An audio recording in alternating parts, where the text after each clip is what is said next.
Hello everyone, welcome. My name is Dharm Sidhu. I'm trained as a naturopathic doctor here in Vancouver, and this is week 4 of the fear processing seminar, where I'm sharing my ideas on how to work through the emotion of fear so that we can work through connecting to suppressed emotion, which I believe causes our problems, causes our current pains in our lives, as well as causing kind of like the dissatisfaction, like you're not living happy, you're not being authentic, you're not acting from your passion and desire, you're not having fun. So either way, there's something about suppressed emotion that we got to work through. And fear is one of the biggest emotion that blocks us from accessing suppressed emotion. So this is week 4. My ideas do not represent naturopathic medicine. They're just my own ideas that I'm sharing, and they do not reflect divine truth principles either. I'm still very new at beginning to work through addictions and releasing blocks to emotions. So these are just my current experimentation.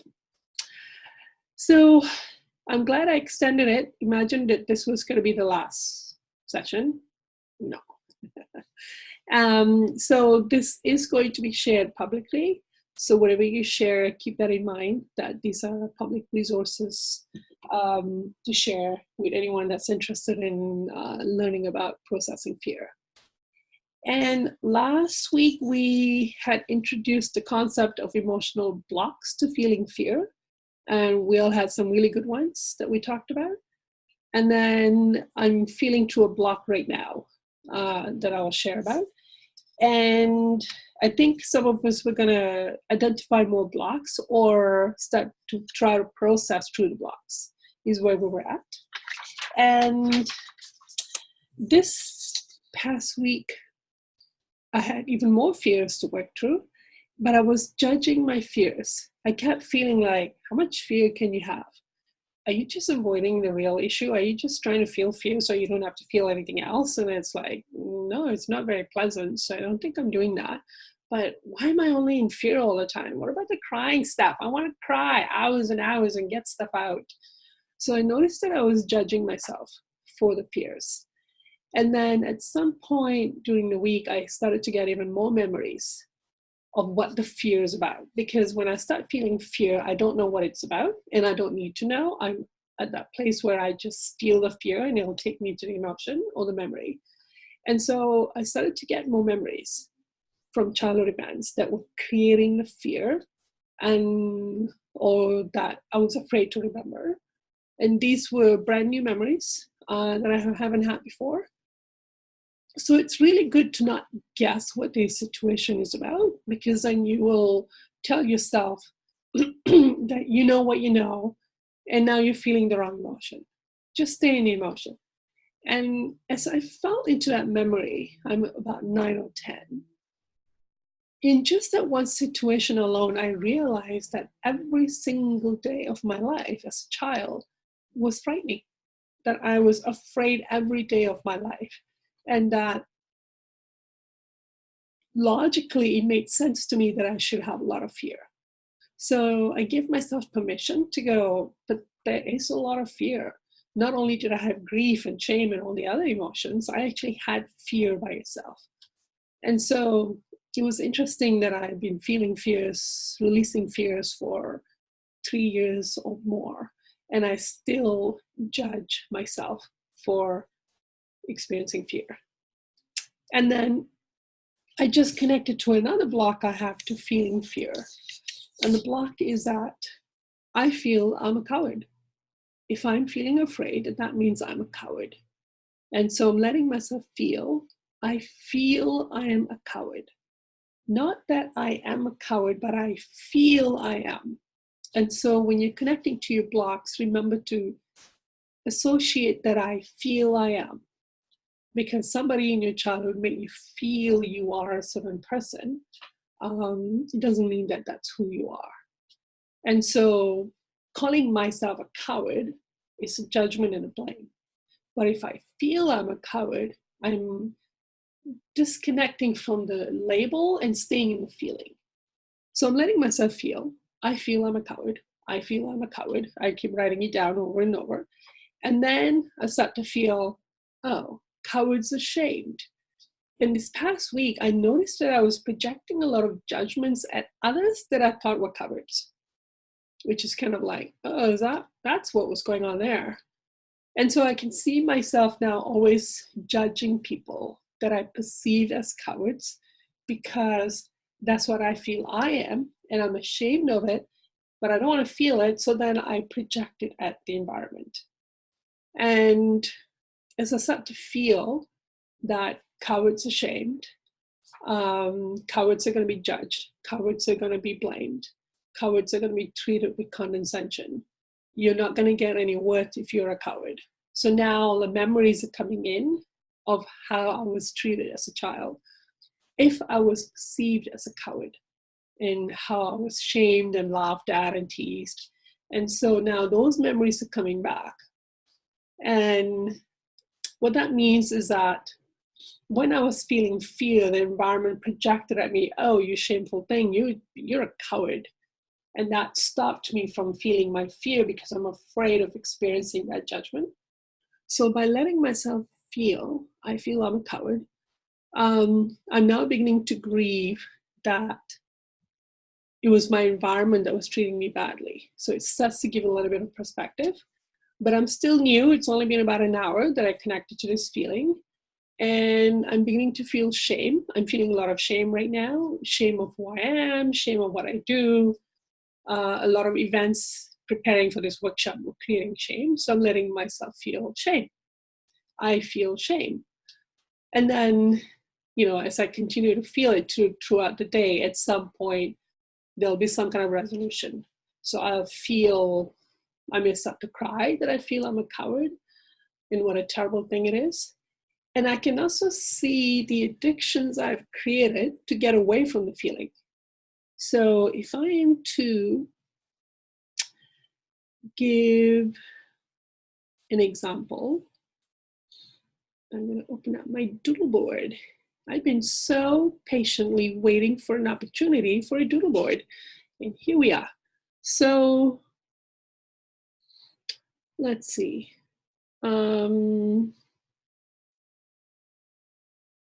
Okay. I'm going to start here.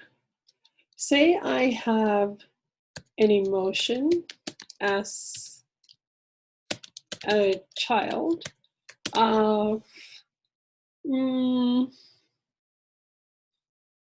say I have a parent in fear, so I'm being ignored and I feel rejected.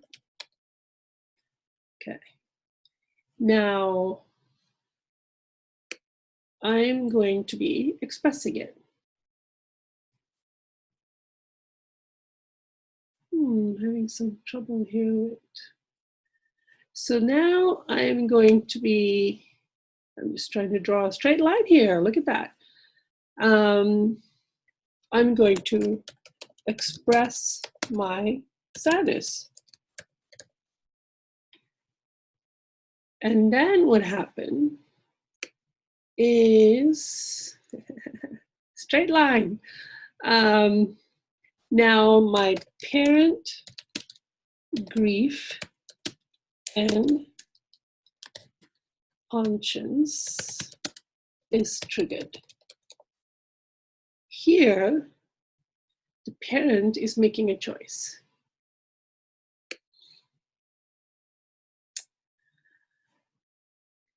And the choice is parent make a choice to feel or to deny.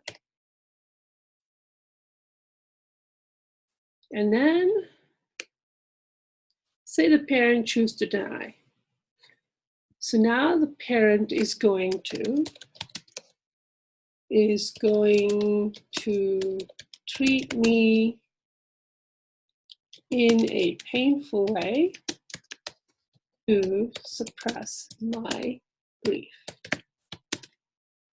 Okay. So now, See, it's getting straighter. I'm getting there. Now I feel fear about my grief due to how I am treated. So now I have a block. I have a block that if I feel sadness, I'm going to experience something painful from my environment. Okay. And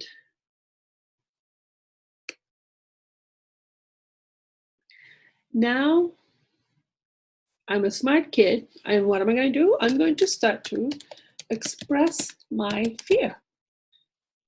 Okay. Now you can just imagine what your parents are going to do about it. Oh, I'm getting there. It's getting straighter. So when I expressed my fear as a child, I got judged and shamed for being a coward. Okay, so now I'm going to, I'm running out of space, so I'm squeezing everything out. I'm going to suppress my fear and pretend I don't feel I am a coward.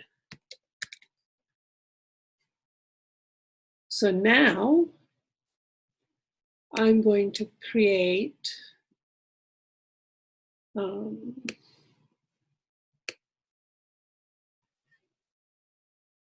let's see. You can see why I chose medicine. So we'll continue here. So now I'm going to create addiction and facade to prove I am not a coward. See, a whole story has just come out of this. And I'm going to judge others for being cowards. Because once you have a certain feeling locked up and deny inside of you, you're going to project it at others. And so you will either pretend, you may create a persona that you're tough. I am tough and impulsive because now I'm not connected to my emotions. So I'm actually doing stuff that's really dangerous for me because I can't feel any fear and I want to prove myself and I can't get accurate information from, say, my guardian who's saying, actually, this is not a good situation for you, but I'm going to ignore all of that. I'm going to become tough and impulsive. I may become ideas. What do you guys think? Now that you're following that, can you see what you would do, what addictions you would create to suppress this feeling that I'm not a coward? What do you guys think? I can't see you raising your hand, so just speak. You could use like humor, sarcasm, whatever to deflect. Yes, humor and sarcasm, very good. To deflect what? Can you elaborate? So if I'm feeling fear, Mm-hmm. I'm using humor to the external world to deflect or to just to deny the fear. To deny, yeah, to deflect and deny fear, because if I am to acknowledge fear, that means I'm a coward and I don't want that, so I'm gonna do that. Okay, what else can you think of? What other techniques will we use to go ahead? For me, I would do anything to placate my parents. So I would help them with things. I would, oh, it's all right, like whatever they wanted, I would figure it out and I would do it. Okay. And how does that help you avoid the feeling that I'm not afraid? I think it basically replaced with a huge addiction that I have of pleasing them. Okay. So So you create, so yeah, instead of the fear, I was feeling, well, I was latching onto that addiction and yeah, avoiding.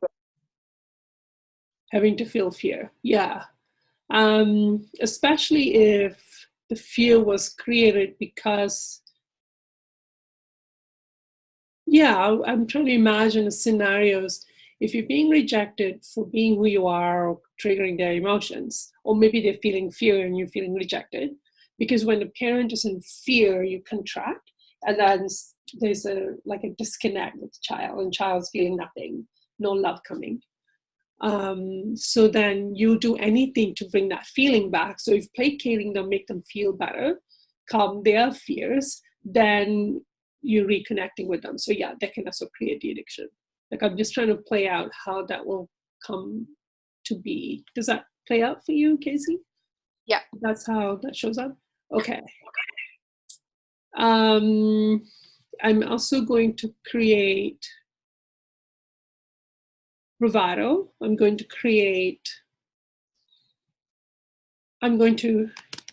take actions that gives me validations that I am brave.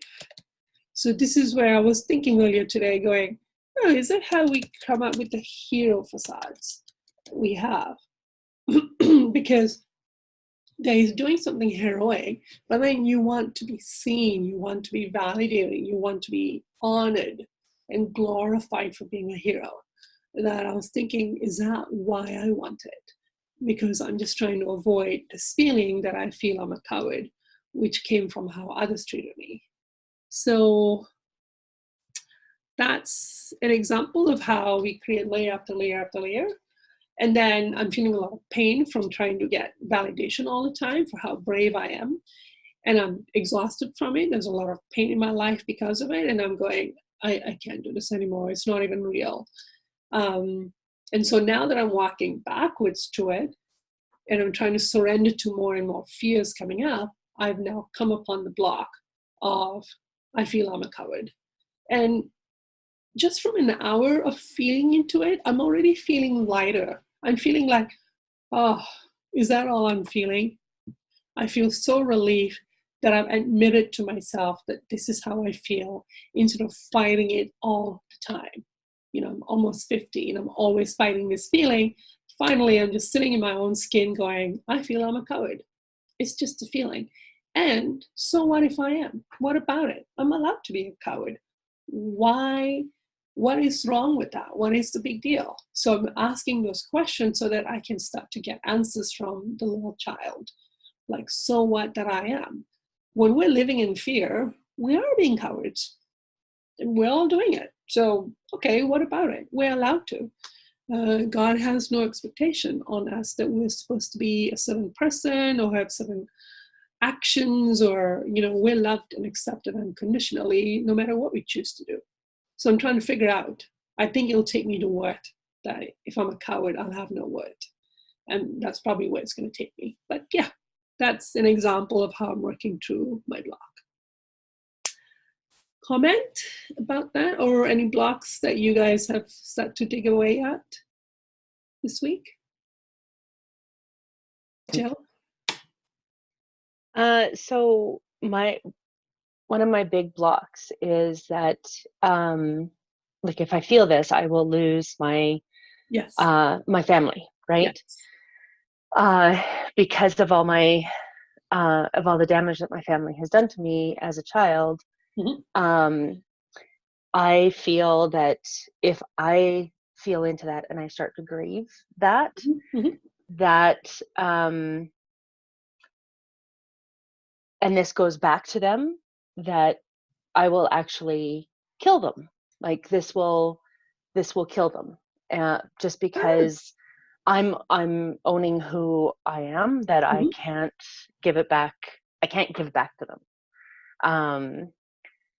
or I can't. So therefore, it's a block that I can't, or that I can't talk to them anymore. That I won't be able to have them in my life. I won't be able to, because who would want somebody like that in their life. Okay. I don't know if So, that makes sense, but that's yeah. the squirreling that I've been going through. Yeah, absolutely. So there are a couple of things there. One is that if I heal, and then it goes back to them that this is what I've healed or grieved, then they're going to get so distraught, so upset, they may die. Is that it? Okay. So that means that as a child, you were made responsible that if you make me feel terrible, I'm going to die and it's going to be your fault. So what you're avoiding there is the pain of I'm going to be feeling that I'm to blame. I don't want to feel this feeling that I'm to blame for their death. That's the feeling you're avoiding. And the other one is that for now, you can say, well, I still have a strong addiction of wanting them in my life. Like I still want my parents in my life. I still want that relationship. That's my addiction right now. And that's okay. I'm allowed to have that. For now, I want that. I don't want to give it up. And then when you say, okay, that's where I'm at, I'm allowed to do that, then it starts to shift into the next layer of emotion you need to work through. It's like, okay, why am I still wanting that addiction? Because again, addiction is avoiding some other emotion. And then you'll find out what that emotion is as you go. And you'll get to make the choice. And as well as becoming aware that staying in the addiction, what is it really costing me? What is the true cost I'm actually paying in not expressing my soul? And that's where the negotiation comes in. That's where it's like, okay, well, if I can just maybe feel this and keep them at the same time. Yeah. And that's where the negotiation comes in. And that's the cycle that I'm kind of stuck in. Okay. Is that, yeah. Yeah. So, okay, thank you for the text, everyone. I really enjoy getting those. Addition to what we're talking about. So Jill, last week you had asked for some examples. How are we placating or how are we negotiating with fear? So I asked, I asked guides and God, how am I negotiating with it? And I start to get all the answers and I'm just like, oh God, I'm doing all of them. So how am I negotiating with fear? Well, I fear losing relationships. So how do we negotiate this? Sometimes we say, well, maybe if I just be good in this situation, maybe if I be a good person right now, then the fear will get better, then the situation will get better. Maybe if I give up something, maybe if I pay some kind of penance, pre-penance something, maybe if I sacrifice something for now, the situation or the person will change in some way. Maybe I should stay quiet about what I really want to say because it's not the right time. Wait for a better timing. If someone will get upset, then maybe we should not speak or do or say no, that we feel what we need to do. Or maybe the other person, they're not as spiritual, they're not as insightful, they haven't grown as much. They're really not open to truth. They won't understand the concept. So maybe we shouldn't say anything right now. These are all negotiating with fear. This is just a story we tell ourselves. Or maybe I won't say anything until that situation has improved. The crisis is better. Then I'll speak what I really need to speak. Or my favorite, it's not my place to say or do anything. So yeah, I'm not going to say anything. It's not my place. Or I'm just one person. I can't say anything against a group or a culture or a country or religion. It's just one little me. I have nothing to say. I can't take them all off.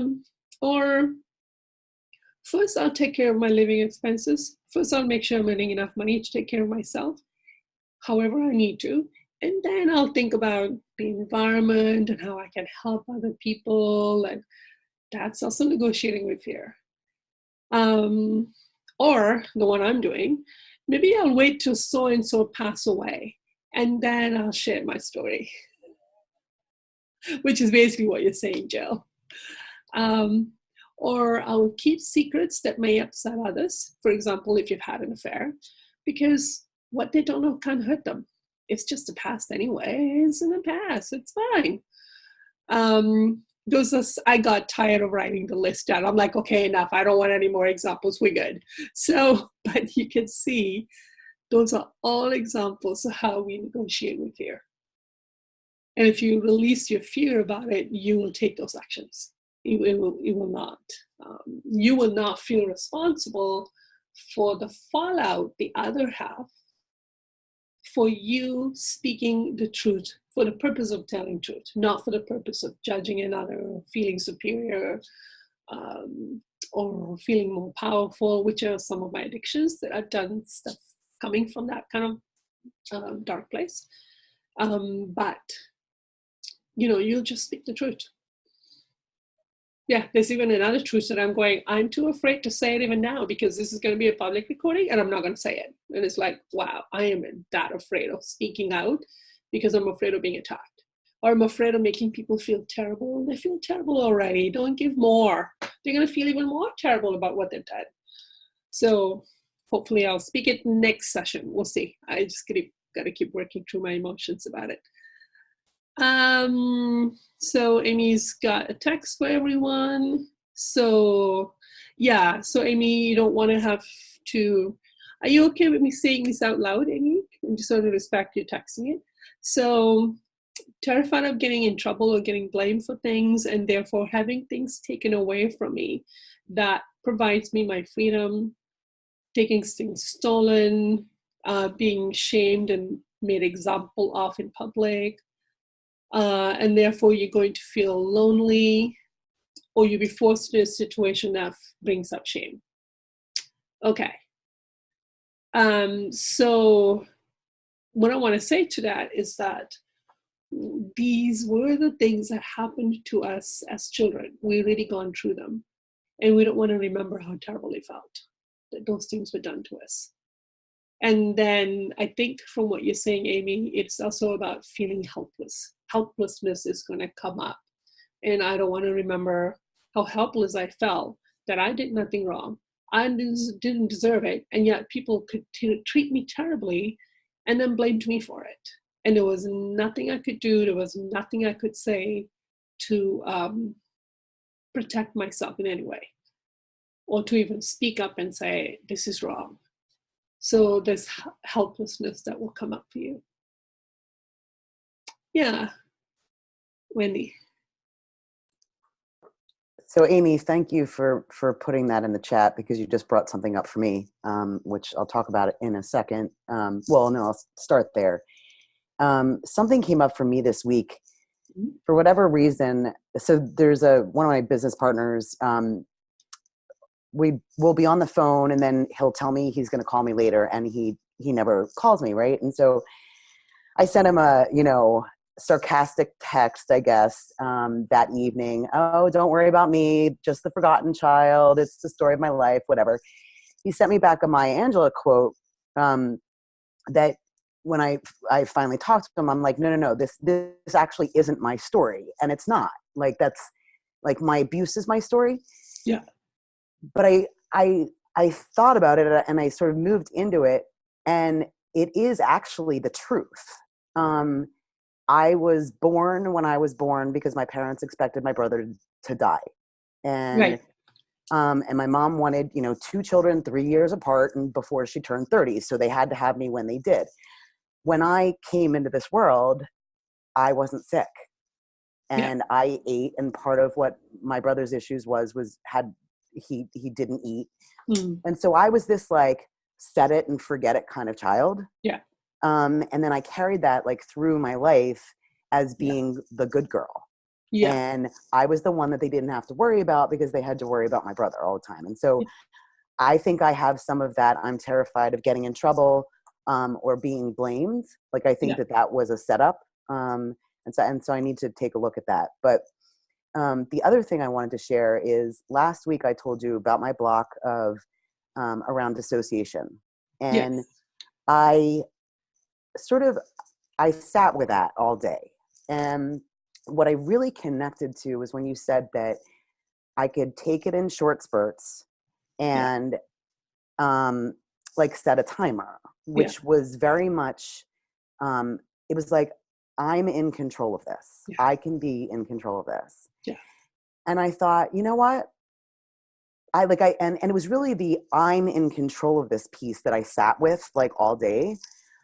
And so finally that evening I thought, you know what? I am going to take a look at that video that Callan shared with me. Right. Now, I will tell you, when he shared the video with me, it was via text. And I couldn't wait until we had texted enough to get it off the screen because it was freaking me out. Right? Okay. So like the little still shot that, you see or whatever. I'm like, all right, I'm going to set my timer for 1 minute. Yeah. And I'm going to turn this video on and see what happens. Okay. And I started shaking like immediately. Okay. And my brain kicked in and I thought, oh, I must be cold. And then I was like, no, it's not that. Yeah. You're sitting inside like you're not, shivering from the cold. I moved through it. The timer went off. Okay. And I just, brushed it off the screen and I didn't stop because I felt like good doing what I was doing. Okay. And I moved all the way through the shaking and it was pretty violent. I didn't cry, but I did move through the shaking. Okay. And then I was able to complete, it was like about a 10-minute video or something. Okay. And by the last quarter or so of it, I had no emotion around it whatsoever. Wow. So hold on, it didn't stop there though. I'm like, well, wait a second. I could do this with heights. Let's try spiders. Wow. Now let me give you the backstory on that one. I had a friend text me a picture of a spider once. Okay. I dropped my phone and it stayed on the kitchen floor until my wife got up in the morning, picked it up, and got rid of the picture of the spider for me. Okay. I could not touch my phone. Couldn't touch it. I pulled up tarantula videos. Okay. And I had a little bit of shaking when I first started watching them and then nothing. Okay. Wow. It's gone. And like you said, I feel so much lighter. Yeah. So much lighter. Okay. And I'm definitely sleeping better. And okay. It was pretty amazing. Okay. Wow. I feel that once you get through that stage, you don't have much anxiety because anxiety is about having to feel fear. So you now have that. That's amazing. You have faith now. Okay. And then absolutely. And then when the next year comes, about a different issue, you're going to feel all over again that this is the big one. This is the one you've never done before. This is different. Somehow this needs more preparation or this or that, or there's always that feeling of, oh, this is a big one now. But that's amazing once you've done it. And also I noticed that stuff like heights and spiders are what the child associate the event with, or the child distract the event. It's I have all this fear, but I need to push it onto something else. I'm terrified of this other thing. Or that your parent had an immense reaction around that object. So now you've learned that if that thing come up, my mom or dad goes into fear and I lose connection. So now I'm afraid of it. So it could be one of those situations happening. But once you start to feel your fear about it, then you're it's nothing to do with that object. But now what you are afraid of remembering can start to surface. And again, you're going, it's the same thing. All I have to do is shake. It's uncomfortable, but that's it. That's it. And it's kind of pretty violent, right? You're really shaking or something. All right, good on you. You worked through that block. Who else looked at blocks? Whether or not you felt it, Casey? So the block that I decided to look at was rejection. I will be rejected. Yeah. Super painful. What were you saying to yourself? What was the phrase? Yeah, everyone's going to reject me. Okay. I'm, and sometimes I would do specific people. And it would I'd shut it down, and it's so fast. It's so fast. I don't want to feel it. So I finally had to go to the place of I don't want to feel this. I just don't want to feel this. Yes. And then I noticed, which irritated me, my law of attraction amping up. couple clients canceled last week. Okay. People were like, can we change our hangout date? And I'm like, shit, this is poking at rejection. Okay. Okay. Yeah. So I'm like, okay, so I get that it's around me. I'm kind of in it. It's the irritation is coming up. Yeah. So I feel like I'm working towards the pain, but it was really interesting. Like all of a sudden I'm noticing all these little things. I'm like, damn it. Coming up now. Yeah. Yeah. Well, Yeah. I feel like a part of you is wanting to work through the pain. There is a desire that I do need to get through this, so that things are ramping up. Yeah, and you can see like, wow, this is painful, and I can see why I've avoided feeling this my whole life. So why are you afraid of the pain? Why are you afraid of feeling it? Well, so one of the things that came up is that if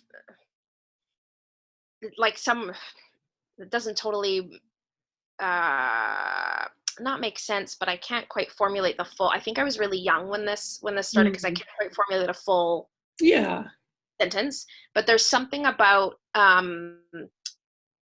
if I'm being rejected, then I'm not worth anything. Like there's an element of worth in there. Okay. And so if I'm being rejected as an adult, then the truth must be I'm not worth anything. I'm worthless. Okay. What if it's true? Yeah. Okay. So the fear is that what if it's true that I do have no worth? Yeah. I am not worth having or being or okay. Wow. Yeah. So that's specific. What if it's true that, for example, when I worked through shame, I felt the fear was, what if it's true that I am a shameful person? Like, oh, that's the block. So then I let myself feel, what if it is true? What about it? And work through that. And actually, I'm still working through that. And what came up for me was that if it's true that I am a shameful person, then people are justified in abusing me. That's where it took me. That's the pain I don't want to feel. That, from God's perspective, I am doing a lot of things that is shameful, and feeling shamed about it is kind of part of the conscience.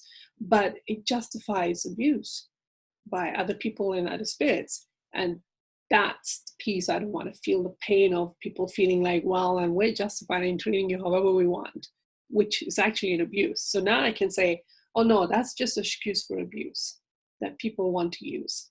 But that was where it took me. So if you let yourself feel, what if it's true that I do indeed have no worth? And what about it? But you can already feel your guides going, well. Well, I'm shaking when you're talking too. Like I'm already. Yeah. Like, okay. Yeah. And what is the truth you do know about your worth intellectually? Intellectually, I know that I have worth, and I know that I have something unique inside of me that is worth sharing. Yeah. And what can happen to your worth intellectually? What do you know can happen to your worth? Or can't happen to your worth? Oh, that it can never get taken away. Yeah. You can add to it. You can take away from it. You already have the worth of being God's highest creation, and nothing can change it. And so intellectually, it's good to give yourself the truth so that like, okay, this is what I know is true. And then when you go into the fear, then you're processing a lie. It does help to kind of guess, like, I wonder what God's feelings are about this situation. Then it really helps to create a framework, kind of like a hanging on the wall. Like, the truth is this. I don't feel it, but I sure would like to get there. So then you start to have a desire. I would like to feel my worth as God feels is my worth. And then when you're feeling attacked by others, then it changes how you feel about yourself. You're like, I'm God's highest creation. So is everybody else, but I am God's highest creation. And when you feel that way about yourself, then what's coming at you feel different in how you process it. Right. You're not negotiating with it. You're not trying to defend it. You're not trying to argue with it. It's just that somebody is attacking you, and it's not attacking your word, and that's abuse. So then you process it as an abuse instead of as something that you're supposed to defend. It's like I don't want to bother defending myself. Like, what's there to defend? Why bother? Yeah, thank you. Other blocks people have looked at or are looking at, Virginia? I guess this is a block. Can you speak up? I guess this is a block. It felt more like a belief. Oh, I really can't hear you. Oh.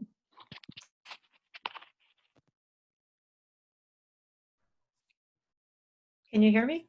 Oh, thank you. Yes. Okay, is that better? Much better. Not working. I finally wrote this out last week. Okay. And this is, I have this fear, I felt that fear is bigger than me. Yes. Stronger Yes. than me. Yes. Good. Stronger than love. Uh-huh. And that it will never go away. Yeah. And that going into this makes me feel helpless, and that I will be alone. Yeah. And you believe it, right? You're like, no, this is true. It is absolutely true.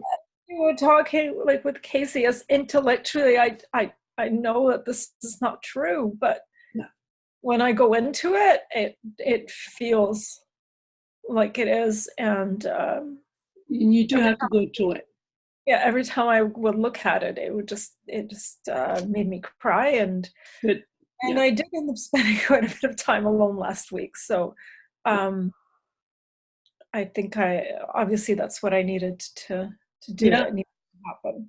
It's for me, I'm thinking you're already feeling in the helplessness. It took me years to connect to helplessness. I was so blocked, so angry, so resistant to feeling helpless. I had so many blocks to work through. Like, you're already going, I feel helpless. I'm like, you're there. Yeah, you're releasing it. Every time I go into it, it just feels bigger than me. Yeah. And then intellectually, I try to get into there, like, no, that's not true. You know, that's not true. And so I'm getting pulled out of it, but to not do that. Yeah, but exactly. It's really difficult. It's a difficult one for me to really get into and feel. I do it while I'm feeling it. Like, I'm feeling like this is never going to end. I'm helpless. I'm alone. I'm doomed. This is it. Okay, this is the end of me. And I know this is not true. I know what God feels about it, but okay, keep going. Because I do it in the pain. Because sometimes I go into the pain and I'm living the pain.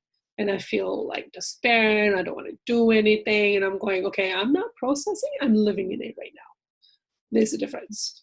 I'm kind of experimenting that there must be a difference. So as I go into it, or sometimes when I'm preparing to go into it, I'm like, okay, look, it's like faith. This is not real. It's just stuff from the past. You already know it. You're just going to process. That's all that's happening. Sink in. So then you're creating a framework. But when you're in it, you're in it. You got to experience it. And what helps me is I go, like, even as you speak, I'm going, that's a very young child. You got somebody that's very, very big and loud and angry at you, and you feel small and you feel something is bigger than you. That's a small child talking. So then I imagine myself going, how young is this kid? Like, how frightened is this kid? And I'm having compassion to help the child be free of it.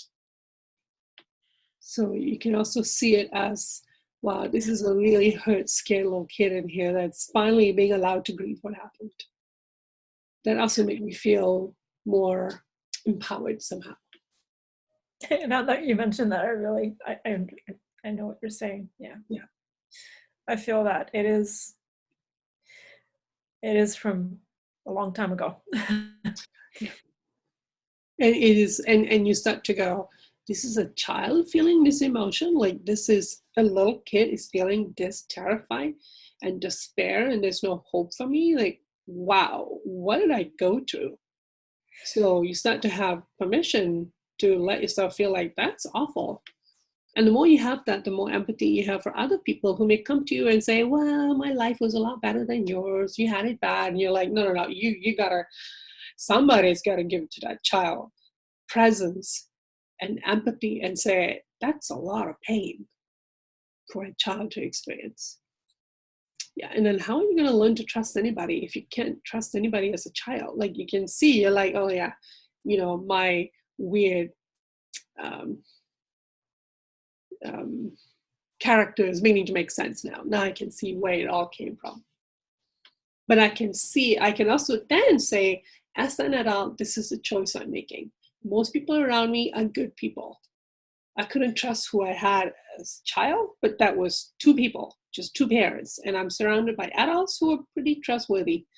I'm going to let myself choose to trust the world. And if people are not trustworthy, they're coming from their pain. Grace, do you want to share? Because Grace has gone through a lot of these pains when she felt like this will never end and like I'm never going to come out of it. And it does take a long time to process because Grace have had quite a lot of grief. Do you want to share, looking back at it, what it was like? Or what helped you? Can you hear me okay? Yeah. You could speak a little louder. Okay. Yeah. Hi, Spudge. Sorry, what am I sharing? I'm sharing about my process in the past? Like Virginia, how she feel like this pain is bigger than her and that it will never end. I mean, I definitely can relate to what you're saying. I've definitely felt those things. I don't know. It's kind of hard to sort of describe how I got through it or what got me through it. But I can say, looking back now, I don't want to say it was easy because I remember how painful it was in the middle of the process. But afterwards, you kind of just, I don't know. It's just like another thing. It's just another step. It's another, I have such little memory about it, maybe. Yeah, it's gone. Yeah. But it was a full 3 years, I want to say, of pretty much just crying like every day. Every day was like misery. I'm not going to survive this. I'm going to go insane. I'm going to die. I'm going to get rejected by the world, and coming out of it on the other, I don't want to sound flippant about it again, because the process was incredibly painful, but I say that almost from an intellectual perspective. I don't feel it anymore. It's gone. The weight is gone. It is gone. Exactly. So I guess if I can impart any hope, you'll get through it, and then the faith gets stronger, and then that gives you courage to keep going, because it's not just one big thing. Unfortunately, it wasn't the one thing. There's some pretty core things, multiple core things to go through, but I don't know, as you work through each sort of big thing, it just gives you more courage and more faith to keep going. And I can't even say it gets easier, because it doesn't, because each new thing sort of feels like a whole other. The one and only, oh my God, this is the worst ever. Yeah. I guess the hindsight is really what helps, because I look back now and Dharm was saying, it's gone. So I don't know if that helps at all, but yeah. Virginia, someday I will ask, what was it like for you when you felt it will never end? And you're going, I don't remember. It was nothing. It's gone. And things sure got better after. And you'll get to it. You will speak that way. When the emotion is gone, you really can't even remember what it felt like. So, Wendy. So I know, what I processed last week wasn't, deep stuff. Oh no, but that's huge because you started to feel like I can survive fear. I can exactly, survive and that was fear. that was That's huge. exactly the feeling was Oh like, yeah. like I look at it now and I'm like, what were you freaking out about? Like, what was the big deal? Decades of it. And like, yeah, exactly. And for me, the heights thing only started in like 2011, and I know where it goes back to, Yeah. but the spider thing is all my life. I also know where that goes back to, but Okay. I'm looking at it going, you've been freaking out about spiders your entire life. Like, gone in 20 minutes. You failed a project in college because you couldn't touch the book because you had to research kleptoparasitic spiders. Like, wow. that literally happened. Yeah. I couldn't. I called my mom in tears. I couldn't touch the book. Yeah. And I am that old when we had to do our research in books. Thank you. Yeah. So, but what I felt on Sunday night, I'm like, really, you've literally been sitting here for 3 weeks. Talking with Callan about this, thinking you were going to die. Yeah. I mean, at least that's kind of how it felt. And I was like, it feels like that every time. Right. And so I don't know if that helps you at all, Virginia, but, maybe starting with something small, to help. I mean, to me, those things were big, but they weren't deep. Yeah. Right. So maybe if there's something small to start or something more surface to start with, maybe that would help. I don't know. Thank you. But each of the layer we approach will feel like the big one. This is it. Each layer is going to feel that way. And then as you come out the other side, you're going, oh, I spent my whole life living in misery just to avoid that.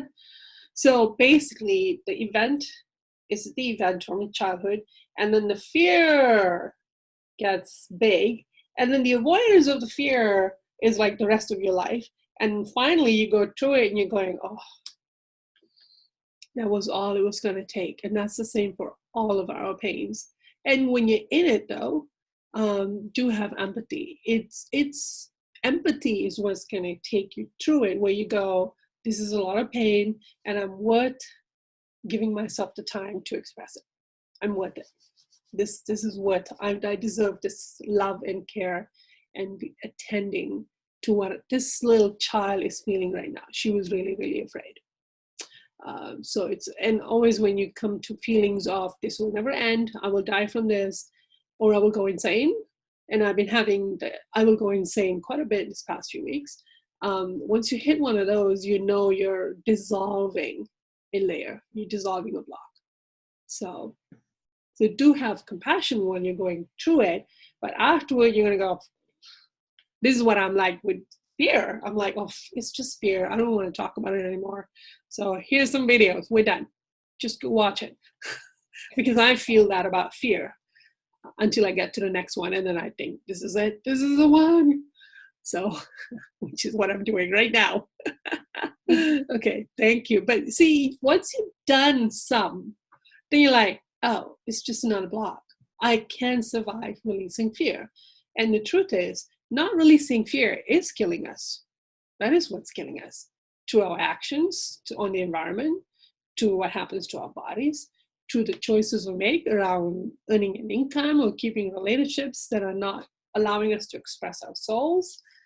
And when you express your passion and desire, that's where energy comes from within you. And then you're getting no access, no juice from yourself, from God. So we are dying from not releasing our fear. But then when you start to release fear, you think you're going to die, which is like the opposite. Let me just look at Amy's comment.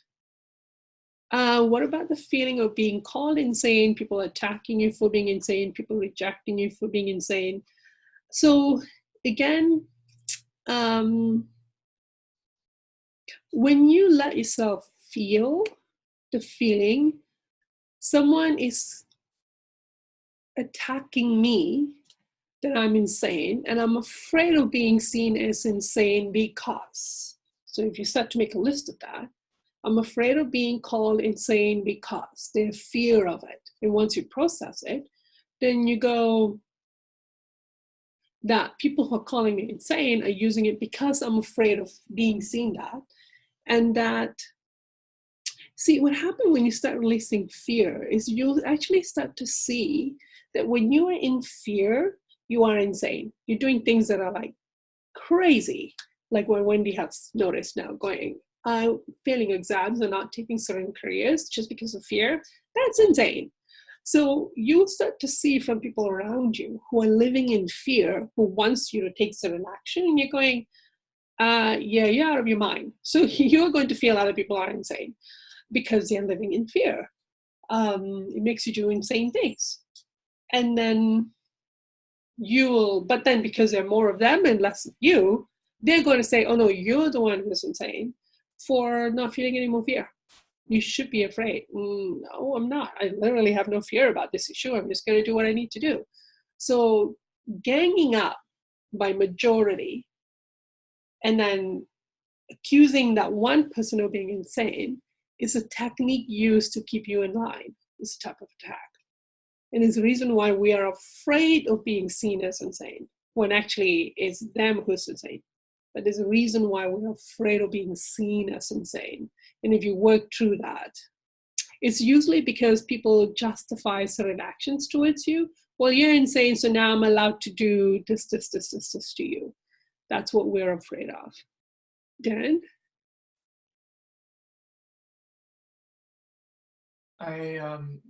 What you're touching on there, I just about half an hour ago recognized that that's something coming up for me. Okay. That sometimes when I bring up a truth or a perspective that I have, yeah, I will often block myself from doing that because I'm not verbally very quick on my feet. I'm not one of these people that is really good at coming with a snappy comeback. And I came from a family that were. Yeah. So there's this sense of when I bring something up to people or if I make any kind of comment about other people's experience, it often gets turned around back at me as an attack. Yeah. And I then feel I have a lot of, this is just what's coming up today, so it'll be interesting for me to explore that. Then I get really afraid that I can't defend myself and that I feel ashamed and worse. So I really appreciate that awareness about the fear makes us insane, because I mean, I missed last week, and that a large portion of this past week and a half, I was in a cloud of fear that I couldn't get out of. And I was trying to feel my way through it, and I was feeling insane, and I was feeling it was never going to end, and I was feeling helpless, and I was feeling all sorts of things. But I had initiated something, and it didn't feel like I could control it. Yeah. Like I was seeking to be engaged with some of the processes we're working with here. Okay. But it was feeling like I'm going through the motions of doing things to get out of this, but I feel like it's not ever going to be done. It's never, I felt suffocated by it. Okay. I'm out of it now. But I'm thinking, did I do something to get out of it, or did I somehow luck out of being out of it so that I can breathe again? It's like, I'm interested in all this work that we're doing here, but it's like, I don't think I want to deliberately engage with that again. It's like, oh my God, I'm out of it. I'm done with it. I don't want to go there again. Yeah, exactly. It was like a week and a half, and it's like I felt like my world was going to fall apart because I had control about getting out of it. Yeah. And people were noticing, and I'm not good at hiding things in general, and although I try to, but I know that. So this idea that fear, whatever fear we have unfelt, makes us insane. I have that experience. You know that feeling when you get a brain fog? Right, right. And you just can't, can blame it on food and try and clear up your diet, but it's like, oh my God, I really just can't think about this. And now you've given me a peace. So but you were actually processing your emotions. So you felt insane, which is what you are releasing. You're processing, I feel insane. But people out there, or we in the areas in which we still are living in fear, we think we're sane, we think we're logical, we're actually insane. And we don't even recognize it. When you're recognizing you feel insane, you're actually processing emotion. So that's a good thing. That's just an emotional process. But in areas in which we all, especially when a lot of people agree with you about it, yeah, that's a dangerous sign that you're both collectively insane. Because you're living in the fear, you're living in the rationale of the fear. That's where we're actually illogical, but we think we're logical. And once you release your fear about it and somebody come at you in that same behavior, you're like, you are making no sense, and I can feel your fear driving it. You'll see it in others. And you'll feel like I can't pretend to agree with you unless I have an addiction to being liked or addiction of avoiding attack. Then I'm engaging a different addiction, but I know you're coming from fear and you're making no sense. So once you process it, but the feeling of this will never end is in itself a block. So you can just stay in, I feel this will never end. That's the feeling I'm feeling right now. I'm just going to process this feeling. And or in a sense of impotency. Like even though I'm trying to feel it, it's not going to have an effect. So in some ways, I was coming up against an area where I didn't feel like I had a lot of faith. Again, Grace has gone through this one, that nothing's going to change. This is not going to work. I'm not going to get what I want from working through the process. Do you remember, Grace? How do you feel about that now? I think I'm still in it now. Because I haven't really noticed any sort of, well, and I say this, and there have been big ticket sort of changes in my life, but the two biggest ticket items that I'm working towards, I guess, or trying to process through haven't changed. Yeah. So I struggle with that because it's like, okay, well, I'm doing all this processing and I'm working through all these emotions and I'm digging up all this painful shit. Like, why? What for? Yeah. But I don't know. I guess somewhere along the line, the faith got developed. So I'm hanging on with my fingernails and I'm using my brain and my intellect to be like, okay, I've been to the assistance groups, I've listened to the messages, I've been seeing Dharm for years. So I'm hanging on with my fingernails with this sort of intellectual faith of, okay, at some point it's gotta get better. Yeah. Okay. So basically it's a faith stronger than fear that nothing's going to change. And my life was so shit too. Like, you forget when you have to look back and go, it was actually pretty terrible. It was awful. I was so unhappy. I was living in this fog. Nothing was changing in my life. I wasn't attracting good things. I was attracting the things that I needed to attract, but so if the two options are, I'm going to keep living in this shit, or I'm going to work through these processes that should get me to a better place, and I do have that faith, then I'm just going to keep going through the processes because I'd rather not live in this shit anymore. Like, anything's got to be better than this. So yeah, it's kind of that no man's land of, I can't be in the addictions. Like for me, it's like I can't be in addictions. I'm harming people, I'm harming myself. I cannot stay in addictions, and I still have a lot of addictions, but there's this feeling of, oh God, this is exhausting, I can't stay in it. And then I'm experiencing, because when you stop sinning about a certain issue, the penalty kicks in. So now I'm experiencing the penalty, and without trying to feel like I'm being punished.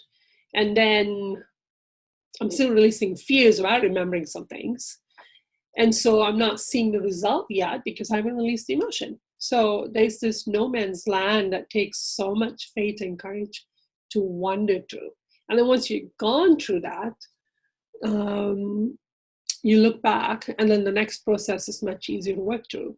But you really have to kind of you have to ask, I have to ask God, how is my holding on to this fear affecting my life? Show me. And then I'm shown how this fear is damaging my life. And I go, oh, whether or not I'm doing this right, I can't stay in the fear. So when I'm in the emotion, I'm feeling foggy and cloudy and insane. And am I doing this right? Am I doing this wrong? Am I even processing what's going on right now? I'm just going, I don't want to feel this. And this is so bad. And this is so terrible. And next thing you know, I'm out. And I was actually doing the process. So there are many times when you're in the process going, am I even doing the process? I think I'm stuck. I'm lost. But actually, that was the process. And then I come through. And a lot of things start to improve, especially my physical body. But there is an experimentation you have to go through to recognize the difference. And what keeps me going is that I see the damage of avoiding emotion has done. I see the damage. I'm burning the bridge behind me, that there is no going back. That really helps as well. And then I pray a lot. Like I would say, I will actually have a prayer. God, please help me find the right emotion. Please help me process this emotion. Please help me release this emotion.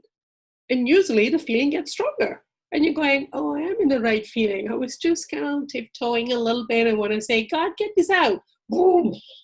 So then you're going, I was doing the right emotion. Okay, because it just got stronger. And sometimes I'll actually ask, please make this feeling stronger.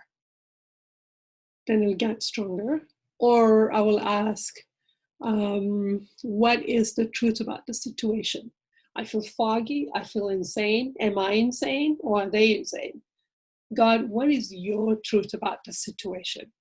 Whether or not I'm getting an answer in the moment, asking it generates response from my environment. So those are some of the examples. But everything you got to work through starts with fear. And once you find fear is just a process, like what Wendy has discovered, in Virginia, you work through a lot of fear and terror in the past. You hit a new one, so you've forgotten what you've already worked through.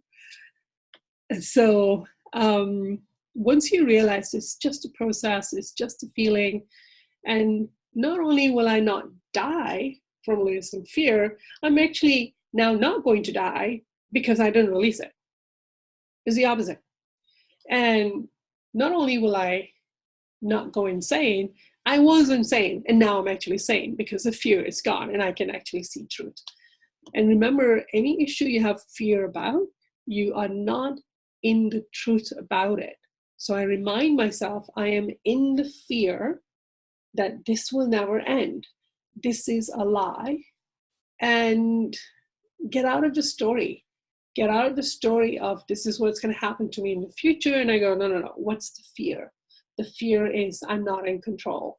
And at some point, Wendy, you're going to have to challenge your addiction for control. All of us going to have to get there at some point.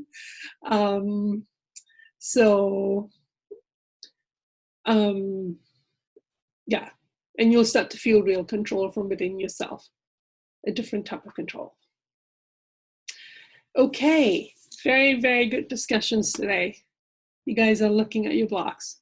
And it always feels terrible. It always feels like this is the one. This is different from the last one. And you work through it and you can't even remember what it felt like. But the only thing that will keep you going, I believe, is if you see the true damage that not releasing emotion is doing. If you really feel how painful it is, the life you've created from not releasing emotion, if you really see how bad it is, it'll keep you going into the right direction. Or if you really want the truth about a situation, then you have to release the fear that's blocking your truth. All right. So for assignment for the week, should we continue with another block or the same block that you're working through? I feel this will never end. I feel I will go insane. I feel I will die from this. You could even just go, or I feel nothing will change. I'm doing all this work, but nothing is going to change for me. It will never get better. It's a block. It's corrupt fate. Stay in that emotion. Just feel that emotion all week and see where it takes you. And for me, I still will feel something for 3 minutes and I'm out. 4 minutes and I'm out. 30 seconds and I'm out. I'm still doing that kind of like, I'm out. Like, oh God, I'm in addiction. Where was I? Back in it. That's just where I'm at right now. I'm not able to stay in something for very long. I cried for 1 hour this past week and I went, it went for an hour. Oh my God, I'm getting there. Whereas some people can cry for like 4 or 5 hours at a time and just finish off the issue. But you're where you're at, and that's okay. Okay, so 2 more left. And if you have some topics that you want me to address, let me know through email or something, and then I can do some channeling and get some information about it. Because I will never talk about fear again. Ta-da. All right, any comments or questions? You good? All right, thank you. You're looking so nervous. It's okay. It's just fear. You'll be okay.